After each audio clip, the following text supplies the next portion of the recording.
عام آدمی کو حق ہے کہ وہ قرآن کریم کا ترجمہ پڑھے اور سمجھنے کی کوشش کرے، لیکن اگر کسی کو سمجھانا ہو تو یہ کسی عام آدمی کا کام نہیں ہے، اس کے لیے تو خاص طور پر کسی مستند عالم دین کے پاس اس کو زان و تلمس طے کرنا ہوگا۔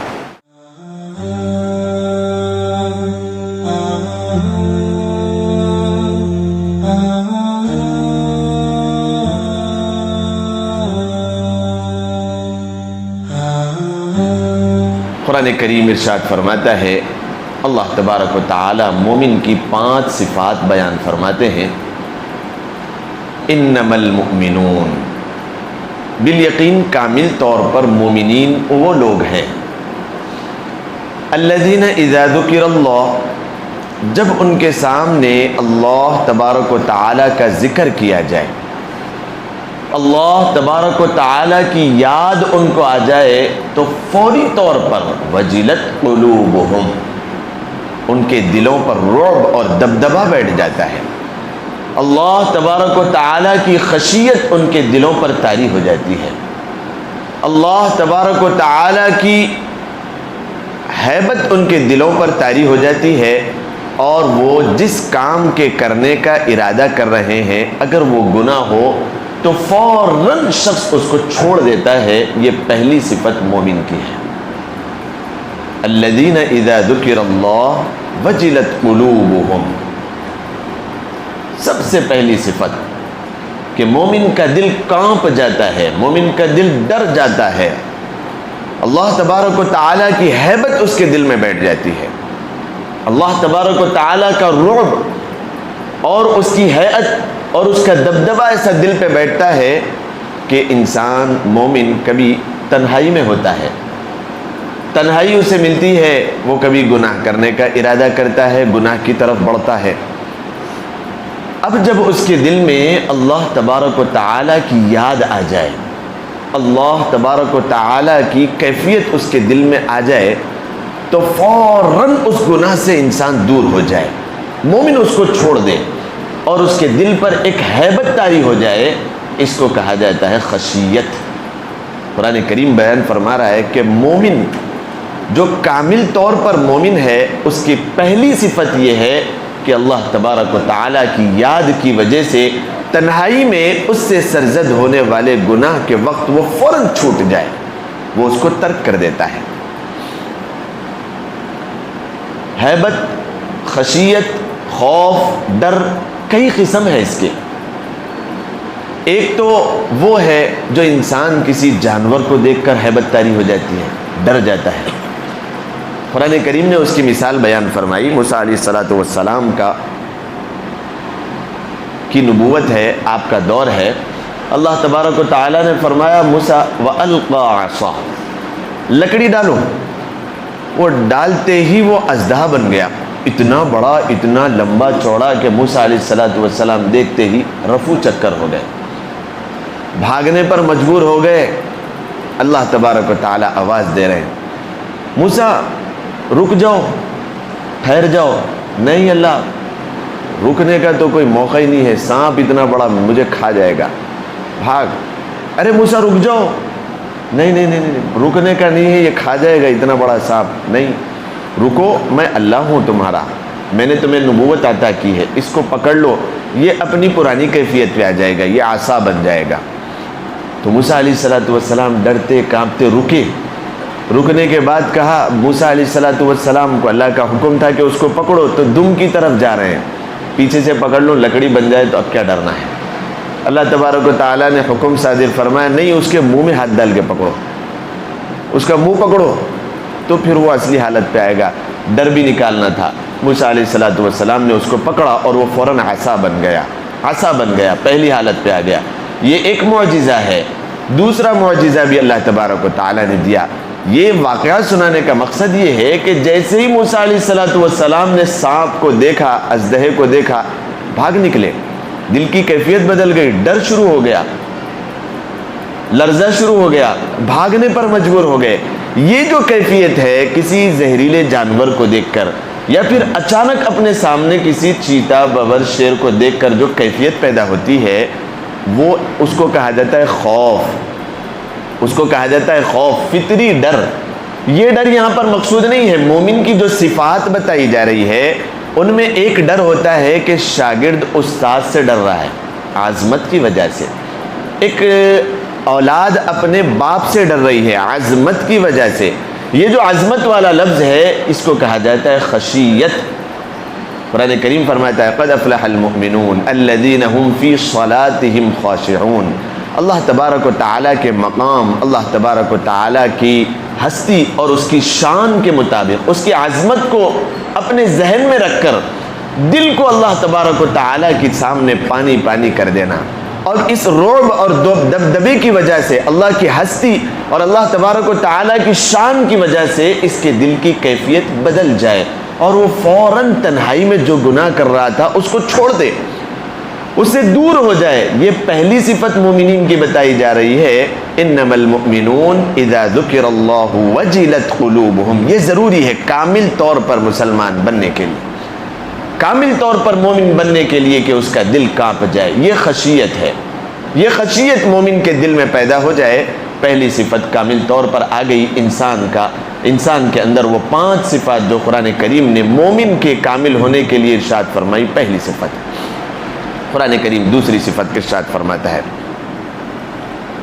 وَإِذَا تُلِيَتْ عَلَيْهِمْ آيَاتُهُ زَادَتْهُمْ إِيمَانًا۔ دوسری صفت، جب کبھی کسی مومن کے سامنے قرآن کریم کی تلاوت کی جائے زادتہم ایمانا، تو اس کا ایمان بڑھ جاتا ہے۔ ایمان بڑھ جاتا ہے مطلب باضابطہ اس کی ایک بحث بخاری شریف میں چھڑی ہوئی ہے۔ امام بخاری علیہ الرحمہ فرماتے ہیں نہ ایمان زیادہ ہوتا ہے نہ کم ہوتا ہے۔ امام ابو حنیفہ رحمۃ اللہ علیہ کا یہی مسلک ہے، نہ ایمان بڑھتا ہے نہ گھٹتا ہے۔ پھر یہ کون سا ایمان ہے؟ وَإِذَا تُلِيَتْ عَلَيْهِمْ آيَاتُهُ زَادَتْهُمْ إِيمَانًا۔ بعض لوگ یوں کہتے ہیں کہ یہ قرآن کے خلاف ہے جو 2 حضرات کر رہے ہیں، سب سے بڑے ائمہ علماء۔ میں آپ کے سامنے بھی کھلے الفاظ میں ارشاد کروں تو انشاءاللہ آپ کا بھی ذہن کھلے گا۔ یہ ایسی بات نہیں ہے کہ صرف علماء ہی اس کو سمجھیں۔ قرآن کریم جو فرما رہا ہے وَإِذَا تُلِيَتْ عَلَيْهِمْ آيَاتُهُ زَادَتْهُمْ إِيمَانًا، دوسری صفت مومنین کی یہ ہے کہ جب اس کے سامنے قرآن کریم کی تلاوت کی جاتی ہے تو ایمان بڑھ جاتا ہے۔ اب کیسے امام ابو حنیفہ رحمۃ اللہ علیہ کہہ رہے ہیں کہ ایمان نہ تو بڑھتا ہے نہ گھٹتا ہے؟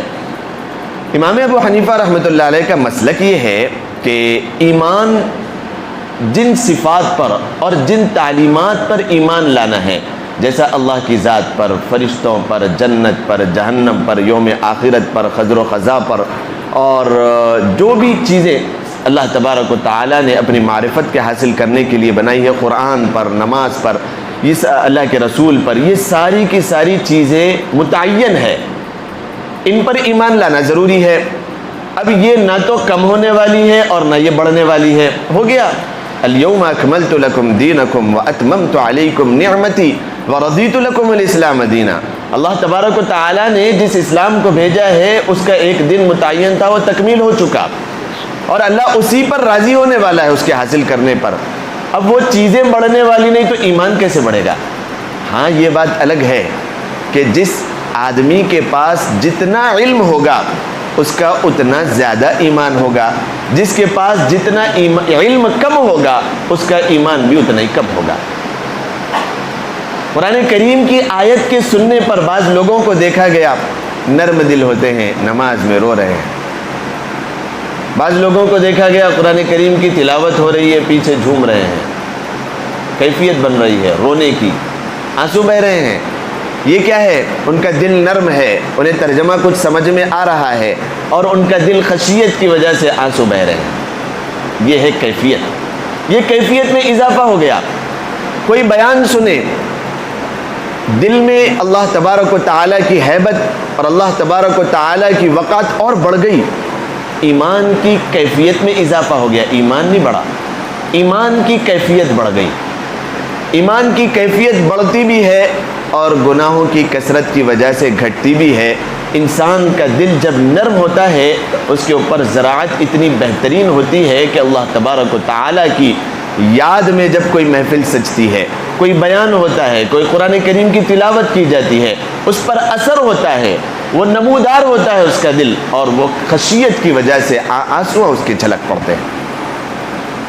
تو اس کو قرآن کریم ارشاد فرماتا ہے وَإِذَا تُلِيَتْ عَلَيْهِمْ، جب قرآن کریم کی تلاوت ان کے سامنے کی جاتی ہے زَادَتْهُمْ ایمانا، ان کا ایمان بڑھتا ہی چلا جاتا ہے۔ یہ دوسری صفت کامل ترین مومن کے لیے۔ پہلی صفت آپ نے اپنے ذہن نشین کر لیا کہ انما المؤمنون الذین اذا ذکر اللہ وجلت قلوبہم، جب ان کے سامنے اللہ تبارک و تعالیٰ کا تذکرہ کیا جاتا ہے، اللہ کی یاد ان پر آتی ہے تو ان کا دل پسیج جاتا ہے، وہ گناہ سے درکنار ہو جاتے ہیں۔ دوسری صفت وَإِذَا تُلِيَتْ عَلَيْهِمْ آيَاتُهُ زَادَتْهُمْ ایمانا، جب ان کے پاس قرآن کریم کی تلاوت کی جاتی ہے ان کا ایمان بڑھ جاتا ہے۔ اور بعض لوگ ایسے ہوتے ہیں، اسی سے نکلا۔ ایک صاحبہ میسج کر کے یہ پوچھنے لگے کہ مفتی صاحب میں ایسی ایک معلمہ کے پاس میں قرآن کریم کا ترجمہ سیکھ سکتی ہوں جو قرآن کریم کے گرامر سے واقف ہے، قرآن کریم کے گرامر سے واقف ہے، عربی کے گرامر سے واقف ہے، کیا میں ان کے پاس ترجمہ پڑھ سکتی ہوں؟ تو میں نے کہا کہ نہیں، آپ ان کے پاس ترجمہ نہیں پڑھ سکتی ہیں۔ پھر میسج آیا کہ ہم ان کے پاس کوئی مسائل نہیں پڑھ رہے ہیں، کوئی فضائل نہیں پڑھ رہے ہیں، ہم ان کے پاس صرف ترجمہ سیکھ رہے ہیں، تو کیا میں ترجمہ سیکھ سکتی ہوں؟ تو پھر جواب ان کے پاس سے ہی گیا۔ یہی جواب دینے پر میں مجبور تھا کہ ان کے پاس قرآن کریم کا ترجمہ آپ نہیں پڑھ سکتے۔ وجہ کیا ہے؟ صرف عربی گرامر کے سیکھ لینے سے ترجمہ انسان پڑھ تو سکتا ہے، لیکن اگر ترجمہ کسی کو سیکھنا ہو تو ایک مستند عالم کے پاس سیکھے۔ وَعَلَىٰ رَبِّهِمْ يَتَوَكَّلُونَ، عربی گرامر کا ترجمہ جاننے والا اس کا ترجمہ کرے گا کہ بھروسہ کرنے والوں کو اللہ پر بھروسہ کرنا چاہیے، اور کوئی مستند عالم دین اس کا ترجمہ کرے گا بھروسہ کرنے والوں کو صرف اللہ ہی پر بھروسہ کرنا چاہیے۔ یہ ہی اور بھی میں بہت بڑا فرق ہو گیا۔ بھی یہ گرامر سکھا رہا ہے اور ایک مستند عالم یوں بتائے گا کہ یہ اللہ ہی پر بھروسہ۔ کیا وجہ بن گئی؟ وَعَلَىٰ رَبِّهِمْ يَتَوَكَّلُونَ، پہلے آیا اللہ پر بھروسہ، اللہ کا ربہم، رب کا لفظ پہلے آیا، یتوکلون بعد میں آیا۔ اس سے ایسی شدت اس کے اندر پیدا ہو گئی کہ ترجمے میں فرق ہو گیا۔ اللہ ہی پر بھروسہ کرنا چاہیے، اللہ پر ہی بھروسہ نہیں، اللہ ہی پر بھروسہ کرنا چاہیے۔ تو میں نے جواب دیا کہ حق ہے، عام آدمی کو حق ہے کہ وہ قرآن کریم کا ترجمہ پڑھے اور سمجھنے کی کوشش کرے، لیکن اگر کسی کو سمجھانا ہو تو یہ کسی عام آدمی کا کام نہیں ہے، اس کے لیے تو خاص طور پر کسی مستند عالم دین کے پاس اس کو زانو تلمس طے کرنا ہوگا۔ آج کل لوگ مستند عالم نہیں ہوتے، وہ دوسروں کے سامنے قرآن کریم کی آیت، ایسا بھی ہوا بعض وقت مفتی صاحب جا رہے ہیں، بولتے بھی ہیں مفتی صاحب، اور انہی کے سامنے قرآن کریم کا ترجمہ، انہی کے سامنے دو چار الفاظ رٹ لیتے ہیں اور پھر آ کے ہمارے ہی سامنے ترجمہ کر رہے ہیں۔ تو میں نے بتایا کہ بھئی آپ تو صرف گرامر پڑھے ہیں، آپ کو بھی کچھ چند لوگ ملیں گے، اس لیے میں وضاحت کر رہا ہوں چلتے چلتے، 3 صفات اور باقی ہے، وقت کم ہے، لیکن کچھ لوگ ایسے ملیں گے قرآن کریم کی آیت پڑھ کے عقیدے کے اوپر بات ہو رہی ہے، مسلک کے اوپر بات ہو رہی ہے، مذہب کے اوپر بات ہو رہی ہے۔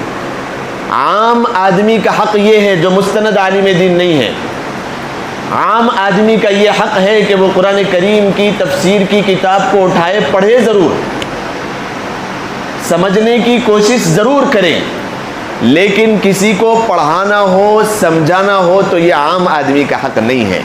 یہ بات اپنے ذہن میں رکھیں۔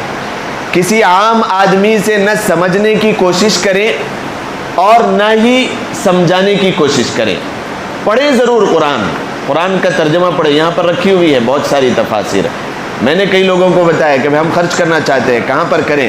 کہیں اور گاؤں میں جا کے مسجدیں بنا رہے ہیں، کہیں اور جا رہے ہیں۔ ہماری مسجد، ہم جہاں پر سے پنکھے کی ہوا لیتے ہیں، لائٹ سے روشنی لے رہے ہیں، اے سی کی ٹھنڈک لے رہے ہیں، یہاں پر ائمہ بھی ہے، مؤذنین ہے، چراغ تلے اندھیرا، یہاں پر کے لیے کچھ نہیں ہے، تو بھیا بڑی سخاوت کر رہے ہیں دور گاؤں کی مسجد میں۔ ایک صاحبہ فون کر کے کہنے لگے کہ مول صاحب میں مسجد بنانا چاہ رہی ہوں، لیکن حیدرآباد میں تو بہت ہو گئے مسجد، کوئی گاؤں میں بتائیے۔ میں نے کہا کیوں پیسے اپنے ضائع کر رہی ہو؟ ضائع کر رہی ہوں میں پیسے؟ پھر ضائع کر رہے ہیں، وہاں تو مسجد میں جو ہے نا 4 لوگ بھی نہیں ہیں پڑھنے والی، مصلی نہیں ہے وہاں پر، آپ مسجد وہاں پر جا کے بنا رہے ہیں۔ حیدرآباد میں اپنے محلے میں جو مسجد ہے اس کو مضبوط کرو، اس کو مضبوط کرو، وہاں پر سیکھنے سکھانے والے جو ہے ان کو دو، وہاں پر جو کمی ہے اس کو پوری کرو۔ اپنی مسجد میں اپنے محلے کی مسجد کو اگر کوئی کرے تو کتنا بہتر ہے۔ قرآن کریم بھی اسی کو سکھاتا ہے، انما الصدقات للفقراء والمساکین والعاملین علیہا والمؤلفۃ قلوبهم وفی الرقاب والغارمین وفی سبیل اللہ۔ صدقہ خیرات کی پوری تفصیل میں کہیں بھی یوں نہیں فرمایا کہ دور دراز جا کر دو، اپنے محلے میں، اپنے رشتہ داروں میں، اپنے ہی لوگوں میں۔ مہاراشٹر کے ایک مدرسے سے فون آیا کہ مفتی صاحب کئی چندہ کروا دے حیدرآباد میں۔ میں نے کہا آ جاؤ، کروا بھی دیا، ہو گیا الحمدللہ۔ کوئی ایک دو لوگ جو تیار ہوئے پہچان میں، کہیں بھی فون جا سکتا ہے اور آپ میں سے بھی کسی کے پاس آ سکتا ہے، مفتی صاحب کا فون، میرا ہی فون۔ اللہ تبارک و تعالیٰ نے آپ سے اگر کام لینا ہو کبھی آ جائے، فوراً تیار ہو جائے، ہاں بھائی یہ فلاں مدرسے کو دینا ہے، فلاں مسجد میں دینا ہے، فلاں کسی نیک کام میں بور کھدانا ہے، اور فلاں کی شادی ہے اس میں دینا ہے، کبھی بھی آ سکتا ہے، پہچان ہو تو انشاءاللہ۔ تو 1-2 لوگوں کو کہا گیا کہ 60-70 ہزار روپے الحمدللہ پہنچ گئے۔ وہ تحقیق یافتہ مدرسہ تھا، لیکن جانے سے پہلے میں نے 2 باتیں کہہ دیا، 2 باتیں۔ پہلی بات تو یہ ہے کہ آپ جہاں پر مدرسہ چلاتے ہیں کیا وہاں پر زندہ ضمیر لوگ نہیں بستے؟ کیا ان کا ضمیر مر چکا ہے؟ مدرسے کی برکتیں 40 کلومیٹر تک ہوتی ہے، ایک مدرسے کی برکتیں۔ ایک اگر کہیں پر مکتب ہو وہاں پر قرآن کریم کی تلاوت سکھائی جا رہی ہے 40 گھروں تک، بلکہ بعض علماء نے فرمایا 40 کلومیٹر تک اس کی برکتیں ہوتی ہے، جس کی وجہ سے کوئی نحوست اور کوئی آسمانی سلطانی مصیبتیں اس بستی پہ نہیں آتی جہاں پر مدرسہ ہو۔ تو میں نے کہا کہ آپ کی بستی کے لوگ نہیں ہیں، وہ کماتے کھاتے نہیں ہیں، اپنا کمانا کھانا تو سدھر رہا ہے، مدرسے کے لیے کون فکر کرے گا؟ تو میں نے کہا کہ وہی بستی میں آؤں گا میں انشاءاللہ، کبھی موقع ملا، اور وہاں کے لوگوں کو جھنجھوڑیں گے، وہاں کے لوگوں کے ضمیر کو جگائیں گے کہ کیا ہو گیا آپ کے بستی میں کوئی مدرسہ بھی ہے کہ نہیں ہے؟ اگر ہے تو اس کے لیے آپ خرچہ کریں، کہاں پر آپ دے رہے ہیں؟ آپ کے اوپر فرض ہے پہلے تو زکوٰۃ دینا، پھر واجب ہے صدقات نافلہ وغیرہ دینا، پھر سنت ہے اور مستحبات ہے، آداب ہے۔ اللہ کے رسول علیہ الصلوۃ والسلام نے فرمایا کہ خرچ کرنے سے بڑھتا ہے مال، خرچ کرنے سے کم نہیں ہوتا۔ حضرت بلال رضی اللہ تعالیٰ عنہ کے سامنے تو اللہ کے رسول نے قسم کھائی، قسم کھا کر فرمانے لگے کہ میں مال جو خرچ کیا جاتا ہے وہ میں قسم کھاتا ہوں۔ اللہ کے رسول قسم کھا رہے ہیں، کیوں قسم کھانے کی ضرورت ہے؟ آپ کی بات اتنی پکی ہے، آپ کے مبارک زبان کے الفاظ اتنے پکے ہیں، پھر بھی آپ یوں کہہ رہے ہیں کہ میں قسم کھاتا ہوں مال جو خرچ کیا جاتا ہے وہ گھٹتا نہیں ہے، بڑھتا ہے۔ میں خود اس کا جو ہے نا شاہد ہوں اور گواہ ہوں الحمدللہ۔ جتنا مال خرچ کیا جاتا ہے اپنے دل کے اس میں بٹھا لے، یہ 5 صفات میں آخری صفت آ رہی ہے انشاءاللہ، اس کو میں بیان کروں گا آئندہ ہفتے۔ سفر کی منحوسیت جن کے لوگوں کے ذہنوں میں ہے اس کو بھی میں اجاگر کروں گا اور اس کے اوپر بھی بیان ہوگا، لیکن جب خرچ کرنے کی بات آ گئی ہے تو اس کو اپنے ذہن میں رکھیں کہ خرچ کرنا کتنا زیادہ اہم اور محترم بالشان عمل ہے۔ میں نے سنا تھا اپنے اساتذہ کرام سے کہ خرچ کرنے پہ بڑی برکتیں ہوتی ہے، تو میں نے ایک دن اسی نیت سے، حالانکہ نیت ایسی نہیں کرنی چاہیے کہ میں خرچ کروں تو اللہ مجھے دے گا، وہ کپڑے دھلنے سے ہاتھ خود بخود دھل جاتے ہیں، نیت ہاتھ دھونے کی نہیں ہوتی، خود بخود اللہ کی طرف سے برکت ہو جاتی ہے۔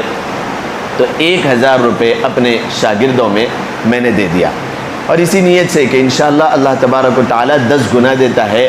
شام ہونے سے پہلے 10,000 روپے میرے پاس پہنچے، اور کوئی غیبی طور پر کوئی دینا باقی نہیں تھا، کسی کو میں نے قرضہ نہیں دیا تھا، کچھ نہیں۔ تو اس وقت جب نیت اور ارادہ کیا، ایمان میں اضافہ ہو گیا، ایمان میں اور تکمیلی آ گئی کہ 1000 روپے پہ 10,000 روپے اللہ تبارک۔ اور یہی ضروری نہیں ہے، 10,000 روپے کی جو مصیبت آنے والی ہوتی ہے، طریقہ کار ہے اس کے، اللہ تبارک و تعالیٰ وہ مصیبت بول کر نہیں آتی، وہ دور ہو جاتی ہے۔ بندہ اپنی دکان سے دکان بند کر کے گھر جانا والا تھا، اس کے اوپر ایک آسمانی سلطانی مصیبت اس کا پیچھا کر رہی کہ اس کو اچانک ٹکر ہوگی اور 1 لاکھ روپے خرچہ ہوں گے۔ اس شخص نے ارادہ کیا ہوا ہے کہ میں اللہ کی راہ میں خرچ کروں گا، اللہ تبارک و تعالیٰ نے اس مصیبت سے اس کو بچا لیا۔ وہ کہتا ہے میں نے یوں کٹ مارا اور نکل گیا، وہ کٹ نہیں مارا، اللہ تبارک و تعالیٰ نے اس کو بچا لیا، 1 لاکھ روپے اس کے بچ گئے جو ضائع ہونے والے تھے۔ یہ خرچ کرنے کی برکت ہے، اللہ کی راہ میں خرچ کرنا۔ حضرت رابعہ بصریہ رضی اللہ تعالی عنہ ایک مرتبہ اللہ کی راہ میں گھر پہ بیٹھی ہوئی تھی، افطار کا وقت تھا، ایک ہی روٹی ہے، ایک فقیر منگنے کے لیے آیا، باندی سے کہا کہ یہ روٹی اس کو دے دیا جائے، یہ روٹی اس کو دے دیں۔ تھوڑی سی دیر کے بعد گھر کے دروازے پہ دستک ہوئی کہ فلاں شخص نے آپ کے لیے کچھ روٹیاں بھیجی ہے، یہ آپ کے نام کی ہے، لے لیں۔ حضرت رابعہ بصریہ عبادت میں تھی، آپ نے سوال کیا باندی سے کہ کتنی روٹیاں ہیں دیکھ کے آؤ، ہمارے نام کی تو ہے، کتنی ہیں؟ تو کہا 9 روٹیاں ہیں۔ لے جاؤ، یہ 9 میرے نہیں ہیں، اللہ کا وعدہ ہے 1 پہ 10، اور اللہ کا وعدہ جھوٹا نہیں ہو سکتا، 1 پہ 10 تو 10 ہونی چاہیے، یہ کسی اور کا حق ہے، لے جاؤ، میرا اللہ جھوٹ نہیں بول سکتا۔ تو وہ چلے گئی۔ پھر دوسرے دن دوسرے مرتبہ پھر تھوڑی دیر کے بعد وہ آئی اور یہ 9 روٹیاں ہیں، یہ آپ کے نام کی ہے۔ باندی سے پوچھا گیا کہ بھئی کتنی روٹیاں ہیں؟ 9 روٹیاں ہیں، 9 روٹیاں ہیں، یہ میرا حق نہیں ہے، کسی اور کا ہے، لے جاؤ۔ اللہ تبارک و تعالیٰ نے وعدہ کیا ہے 1 پہ 10، تو میں نے 1 روٹی دی ہے، بننا چاہیے 10، یہ 9 میری نہیں ہے۔ پھر تیسری مرتبہ پھر آئی وہ عورت، وہ لے کر کے باندی سے پوچھا گیا کہ کتنی ہے؟ تو بھئی یہ لیتی کیوں نہیں ہے، ان کی روٹیاں ہیں۔ تو وہ آواز جب پہنچی کہ میرا حق تو 10 کا بنے گا، 9 کا نہیں، تو اس نے کہا کہ میں بھی خود ایک غریب اور فقیر ہوں، میں نے خود 1 روٹی چھپا لی تھی، یہ ہے تو 10 ہی ہے، میں نے اپنے لیے 1 روٹی چھپا لی تھی۔ یہ ایمان کا اور یہ یقین اللہ کی ذات پہ ہو۔ جس ٹانکی میں سے نل نیچے سے کھلا ہوا ہو، پھر وہ بال نیچے ہوتا ہے اور پھر پانی اس میں بھرنے کی گنجائش ہوتی ہے، ورنہ ٹانکی کا نل نیچے سے بند ہو تو ساری لائن بھی زنگ کھا جاتی ہے اور اوپر میں پانی میں بھی کنجال آ جاتا ہے، نہ وہ پانی پینے کے قابل ہوتا ہے اور نہ وہ خرچ کرنے اور برتنے کے قابل ہوتا ہے، وہ اس کو پھینک دینا پڑتا ہے، انسان مرا جاتا ہے، دوسرے اس پر حق جما کے بیٹھ جاتے ہیں، یہ اس کی مثال ہے۔ اور جتنا نیچے سے خرچ ہوگا، آج کل کے سسٹم سے میں آپ کو سمجھا رہا ہوں، اس میں بال لگا ہوا ہے اوپر، جتنا نیچے سے خرچ ہوگا اتنا ہی زیادہ آتا چلا جائے گا اور آپ کی نیکیاں بڑھتی چلی جائے گی۔ لہٰذا یہ جو 5 صفات میں بتانے والا تھا، ان میں سے صرف دوسری صفت میں بتاتے ہوئے پٹری بدل گئی، اللہ کی راہ میں خرچ کرنے پر آ گئی۔ یہ حالانکہ 5ویں صفت ہے جو قرآن کریم فرماتا ہے وَمِمَّا رَزَقْنَاهُمْ يُنْفِقُونَ، انشاءاللہ اس کے اوپر بھی روشنی ڈالے گی، لیکن ارادہ کریں، نیت کریں۔ جو 3 صفات آپ کے سامنے بیان کی گئی ہے ابھی، اور واضح طور پر بیان کی جائے گی آئندہ ہفتے، اور سفر کا مہینہ شروع ہونے والا ہوگا، تو سفر کے متعلق جو لوگوں کے دلوں میں نحوست کا تصور ہے کہ سفر کا مہینہ مصیبتوں کے آنے والا مہینہ ہے، آپ تو سن رہے ہیں، پچھلے سال بھی سنے، اس سے پہلے سال بھی سنے، لیکن ایک التجا یہ ہے کہ گھروں میں بھی بتائیں، بڑی جو عمر کی عورتیں ہیں ان کو خاص طور پر بتائیں کہ ان کے صرف کانوں میں نہیں بلکہ دلوں تک یہ بات پہنچ جائے۔ پرانے رسم و رواج کو ختم کرنا ہے یہاں پر۔ علم دین کی باتیں اور دین کی معلومات اور دین کا علم جب آپ کے کانوں پہ پڑ رہا ہے، گھر میں واضح طور پر اعلان کر دیں، اور یہاں پر انشاءاللہ جو بات آپ کے سامنے بیان کی جائے گی وہ قرآن اور حدیث ہوگی انشاءاللہ، کوئی اور بات آپ کے سامنے نہیں بیان کی جائے گی۔ مجرب اعمال کے اوپر کم توجہ ہوگی، قرآن کریم کی آیات سے آپ کے سامنے وضاحت بیان کی جائے گی انشاءاللہ۔ سفر کی نحوستیں کیا چیز ہے؟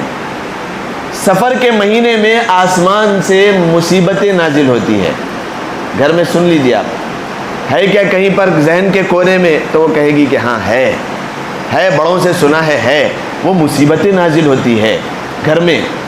یہ انشاءاللہ اس کی پوری وضاحت آئندہ ہفتے آپ کے سامنے بیان کی جائے گی۔ اس کی تاریخ کیا ہے، اس کی ہسٹری کیا ہے، کیا کس زمانے سے یہ چیز شروع ہوئی، اور انسانوں کے، لوگوں کے کرتوتوں کو کس طریقے سے عقیدے کو بدل کر اللہ کی طرف پھیر دیا گیا کہ اللہ کی طرف سے آسمانی مصیبتیں نازل ہوتی ہے۔ کتنی غلط بات ہے یہ، دقیانوسی باتیں اور یہ غلط باتوں کو اپنے ذہن سے نکالنا ہے۔ مہینے کی فضیلت بھی آپ کے سامنے آئے گی سفر کی، اور انشاءاللہ اس کی جو مصیبتوں کے متعلق غلط گمانی ہے اس کو بھی دور کیا جائے گا، اور مومنین کے 5 صفات جو ایک مومن کی شان ہونی چاہیے انشاءاللہ اس کو بھی وضاحت کیا جائے گا۔